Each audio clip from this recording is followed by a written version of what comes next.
Yes, the blinking.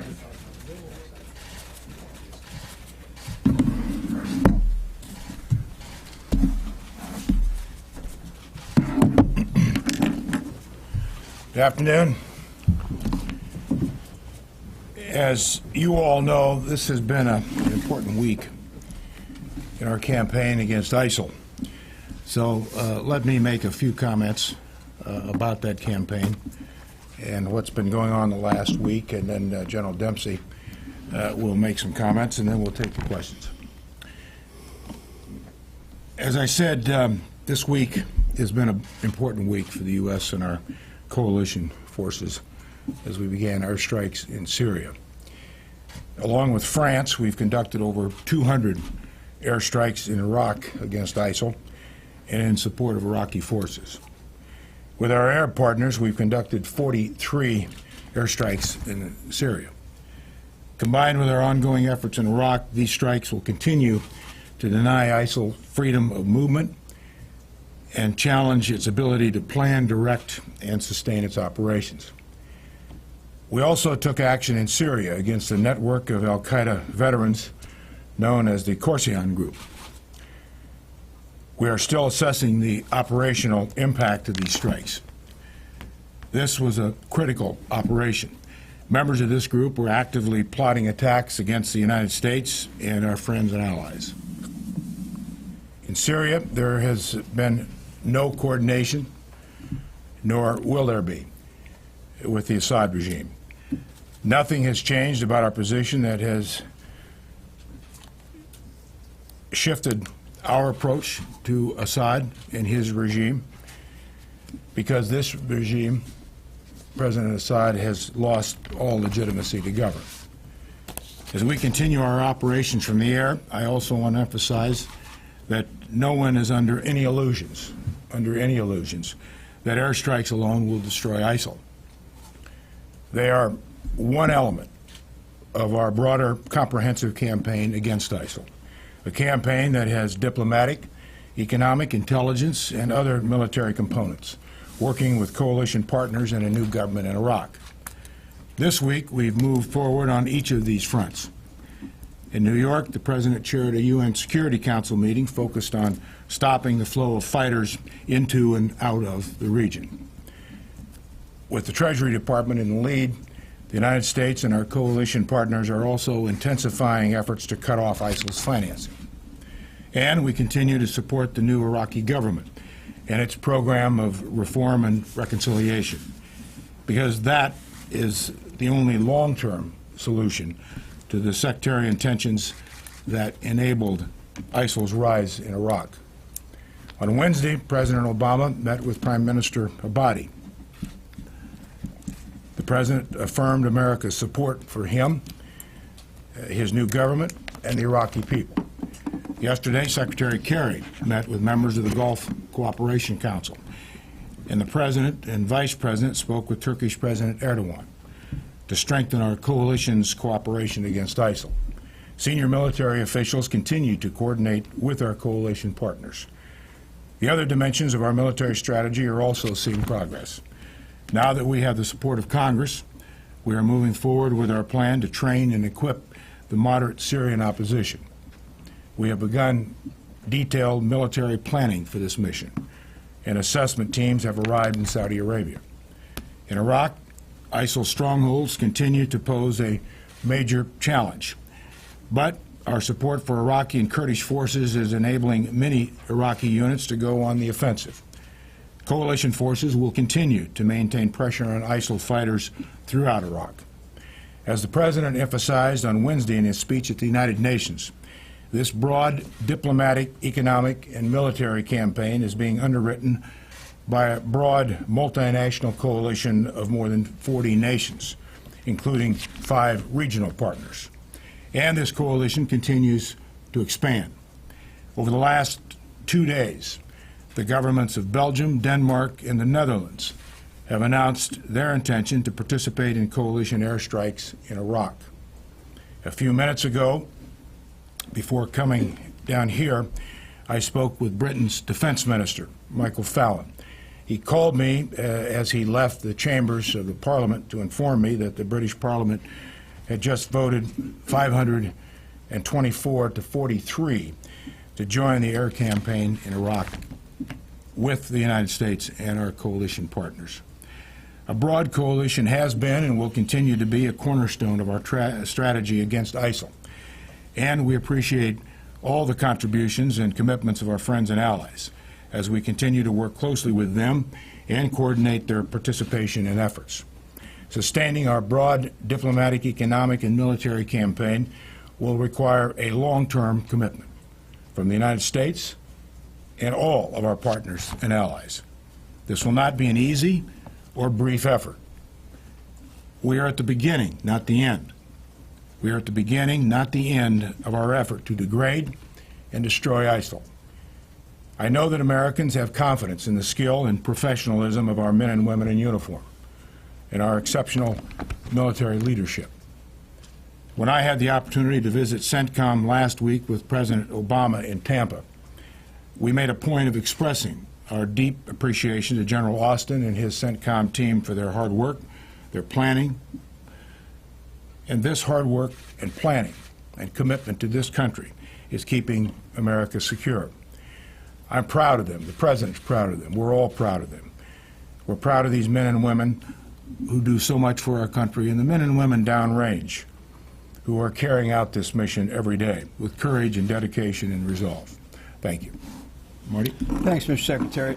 I'd like to also reiterate that the campaign against ISIL will be a persistent and sustained campaign, and it will take time.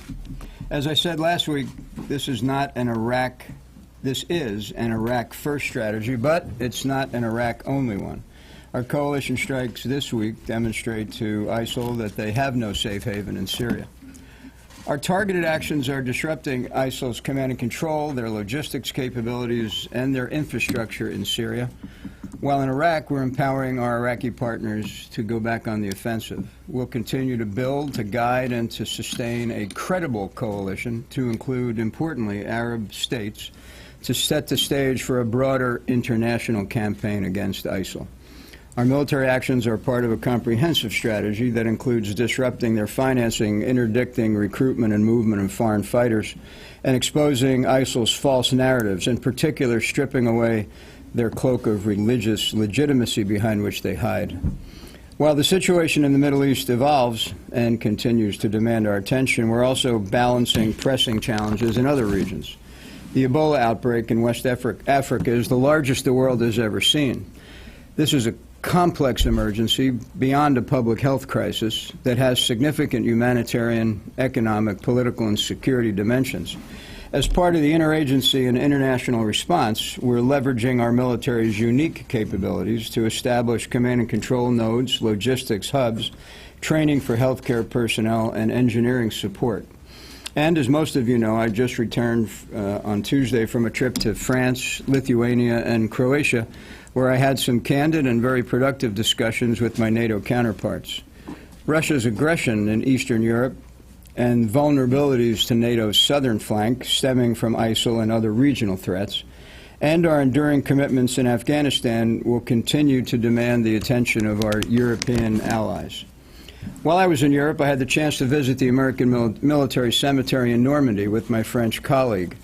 That sacred ground near the sands of Omaha Beach is a testament to the extraordinary men and women in uniform who safeguard our freedoms.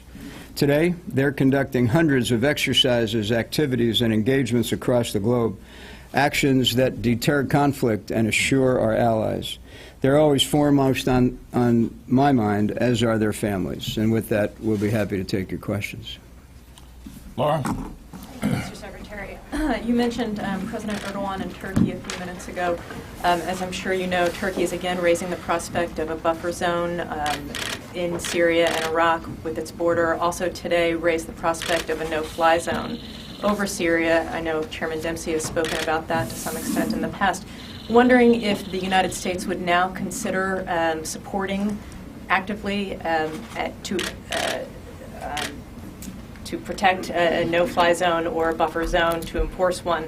And also, can you please give me some explicit examples of how the United States is protecting against civilian casualties in Syria. Thank you. On the first question, the buffer zone issue, as I mentioned, and you know, the President and the Vice President spoke to Prime Minister Erdogan this week. We continue to talk with the Turkish leadership about their different ways to contribute to the coalition. The issue of a buffer zone is not a new issue, as you all know. We discuss all these possibilities, and we'll continue to talk about what the Turks believe they require. They know clearly that ISIL and what's happening in Syria and Iraq is a clear and present threat, danger to them. They are now hosting about 1.3 million refugees, plus all of the other dimensions of the ISIL threat to their country and their people. As to collateral damage, our military, every mission that it plans, always factors in first collateral damage questions and assessments. There is no strike, no military operation ever undertaken in our military without that clear assessment. And then a judgment has to be used as to whether we would go forward with that mission. It is first and foremost the priority of our commanders who have responsibility for strikes to make sure, do everything they can to make sure there is no collateral damage, specifically civilian casualties. I know, General, you may have. Thanks, Mr. Secretary. What I'd add is that one of the things you're seeing in this air campaign is the fruition of 2 decades of interoperability and procurement activities, training activities, education activities with our allies in the region, who are performing just as well as we are on the issue of precision and reducing the possibility of collateral damage. As, of course, you know, you can't reduce it to zero. And I suspect that over time, ISIL will probably publish a few propaganda videos alleging civilian casualties. But we've got a pretty good suite of ISR there now that should enable us to actually determine not only how to strike, but the results of it after the fact, what we call battle damage assessment. But our allies are doing very well because of 20 years of effort. Can I ask you to just clarify on the issue of enforcing a no-fly zone or a buffer zone with Turkey? Yeah, look, a buffer zone might at some point become a possibility, but that's not part of our campaign plan presently. Jim? Secretary Hagel, General Dempsey, thank you very much. I wonder if I could ask you first, Secretary Hagel, you're aware of the threat faced by Syrian Kurds in northwestern Syria along the Turkish border near Kobane. In fact, there was a firefight playing out between ISIS fighters and the Syrian Kurds on CNN just a short time ago. They appear to be facing the same genocidal threat that we saw the Yazidi people and others in Iraq. The U.S. came to their aid. Why hasn't the U.S. come to the aid of the Syrian Kurds from the air, and is that a step that you're considering taking? And I wonder if I could have a quick follow-up with the General. Mm-hmm. Well, first of all, as General Dempsey said, we have a rather sophisticated and complete ISR picture of all of that area, including the area that you talk about. So we are aware of what's going on. We are discussing how and what we can do with our coalition partners to help them to deal with it. So it's not a matter of us not being aware of it, nor not actively looking at the options that we have to deal with it. Does that mean someone like Turkey would be more likely to act than the U.S. Well, with regard to this particular problem? Jim, as I said in my answer to Laura, we're talking to Turkey about this and all of the different aspects of the ISIL threat. I wonder if I could ask you, it's been a little more than a week since you testified before Congress and mentioned during that testimony that if you believed it was the right step, you would recommend deploying U.S. ground forces in certain roles, if you believe that that was the right thing to recommend to the President. Since then, we heard from many administration officials attempting to walk that back, but it sounded to me and to others like you were a commander saying honestly and sincerely that you would do what you felt was necessary, you would recommend what you felt was necessary if you thought that was necessary to accomplish the mission. I wonder if you stand by that if you believe it's necessary, you will go to the President and say, Mr. Obama, I need ground troops in certain roles to succeed here. If you're asking me would I provide my best military advice at all times, the answer is absolutely. If you're suggesting that I might at some point recommend that we need a large ground force to counter ISIL, the answer to that is also absolutely, but it doesn't have to be Americans. In fact, ideally, for the kind of issues we're confronting there, the ideal force, in fact, the only truly effective force that will actually be able to reject ISIL from within its own population is a force comprised of Iraqis and Kurds and moderate Syrian opposition. At some point, if we have to advise them more closely than currently we are, of course I'd recommend it, but we haven't reached that point. Forward deployment, and I'm not talking about a large presence. I'm talking about, for instance, helping in targeting airstrikes or forward deployed advisors. Are those specific missions that you might ask the President for U.S. forces? I will. I just stand by the statement. I will make a recommendation that the President gave me a mission: destroy ISIL, and I will recommend to him what it takes to destroy ISIL.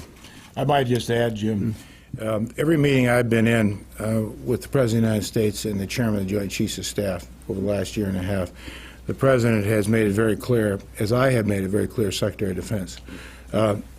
He expects, the President of the United States, the absolute most direct and honest military advice that General Dempsey and other military uniform leaders can give him. And he wants it, and he must rely on it. And he says he relies on it. Tony?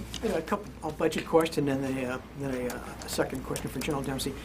What are the resource implications of this long, persistent, sustained campaign? Can you realistically conduct it within the confines of your current budgeting plans? Specifically, you've got a $58 billion request for fiscal year 15 in the so-called OCO budget. Can you accommodate this sustained campaign within those levels of spending? Well, as you know, we're generally spending roughly, since this effort started, $7 to $10 million a day.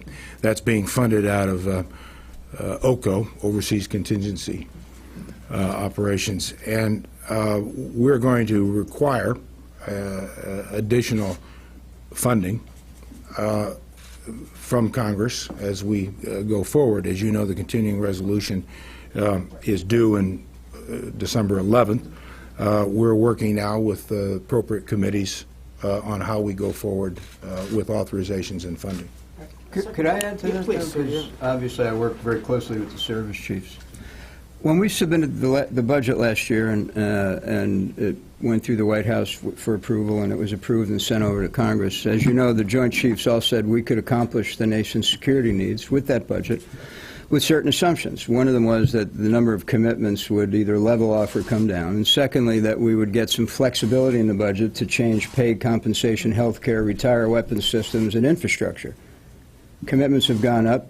The things that we were looking for in terms of flexibility have only very minimally been delivered. So if you're asking me, do I assess right now, as we go into the fall review for 16, that we're going to have budget problems? Yes. Let me push back a second here. You're going to be dropping from 26,000 troops in Afghanistan today to 9,800 next year. You're spending $4.6 billion a month in Afghanistan now. That's going to come down.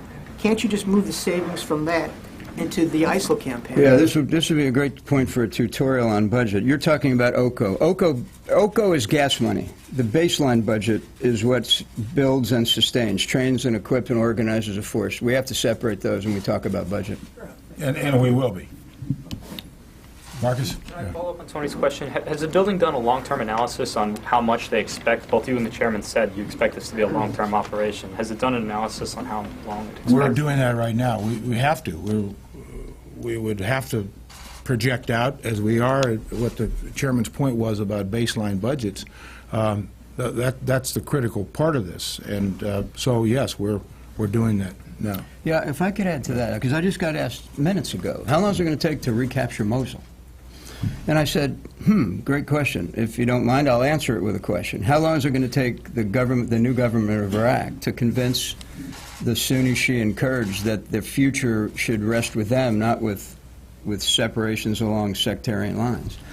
This is a campaign that strings activities together, and one of the activities that has to come together is a government of Iraq that separates because of its policies, that can draw the people back to them so that ISIL can no longer swim freely within the ranks. Okay, Jim? Jim? Chairman Dempsey, do you believe that it will in fact, take some ground troops inside Syria to destroy ISIS? And if they're not Americans, do you have enough faith in training 5,000 Free Syrian Army troops, the non-aggressive militants, to achieve that goal, to destroy ISIS?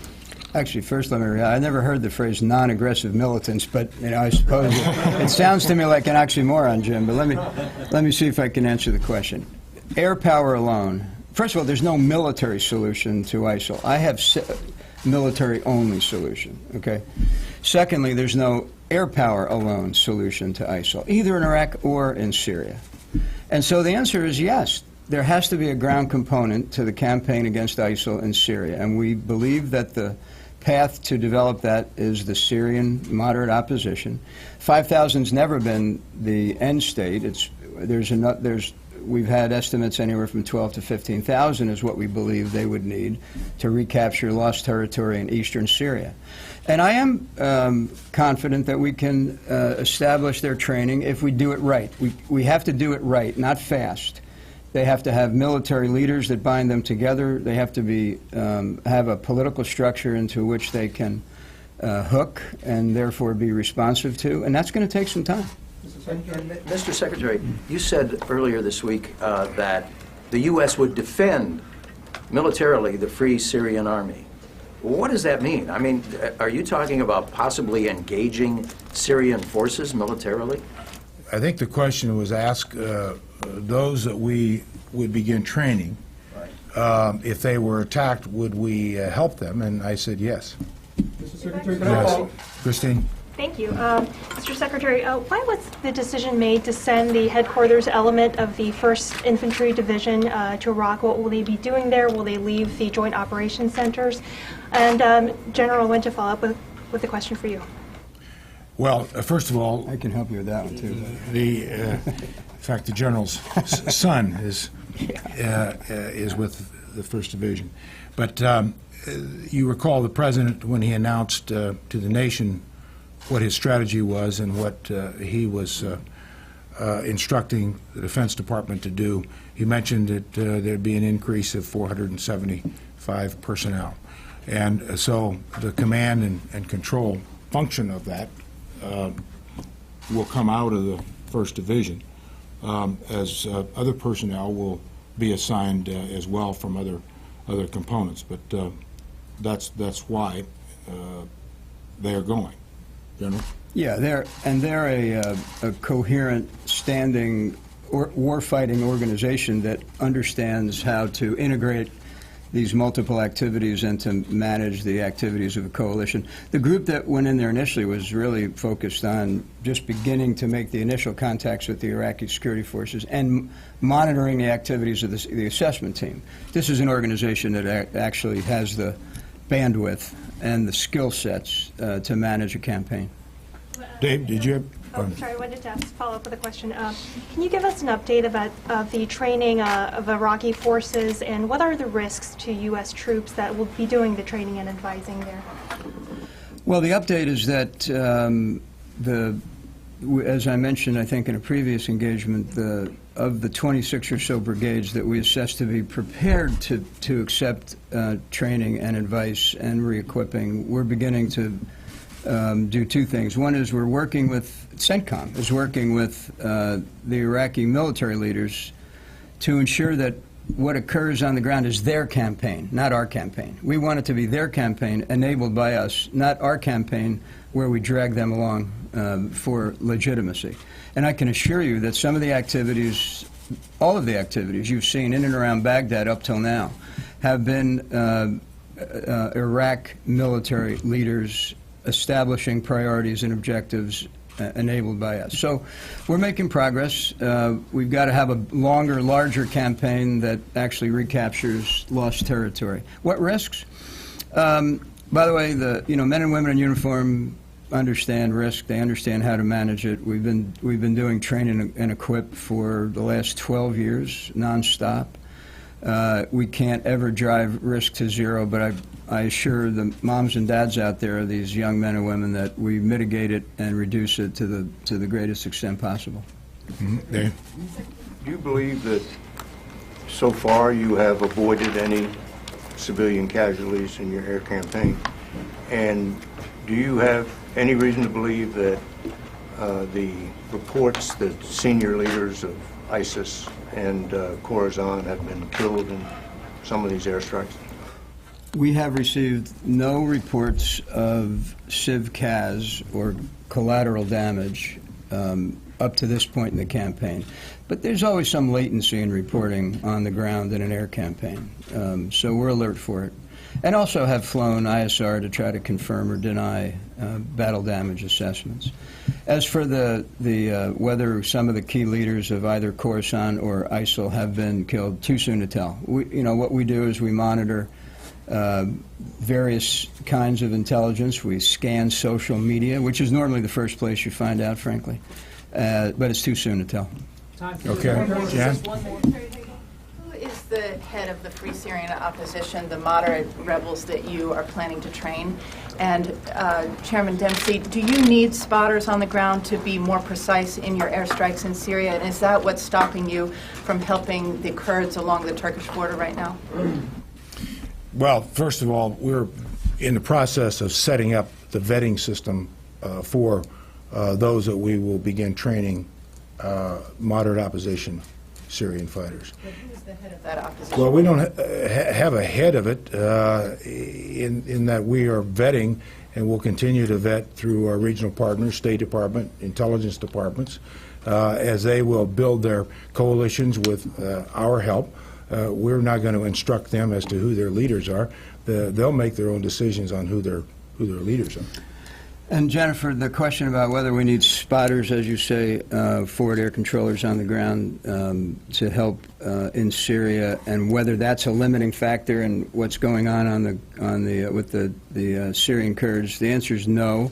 As I mentioned in testimony, the issue of the requirement for forward air controllers on the ground really manifests itself when the forces join and become intermingled. That's when it becomes very complicated and difficult to manage from a full motion video feed from a predator. These forces happen to be separated, so that's not a limiting factor. But I would also remind us, actually, that you can't be every place and see everything. Now, I know that somebody's got an iPhone out there taking a picture of it, but that doesn't mean that we're anywhere nearby, because the CENTCOM commander, given the tasks he's been given, prioritizes his resources, and he may not happen to be looking right now at the Syrian border. Thanks, everybody. Appreciate it. Thank you. Thank you. Thanks, Jim. Thanks.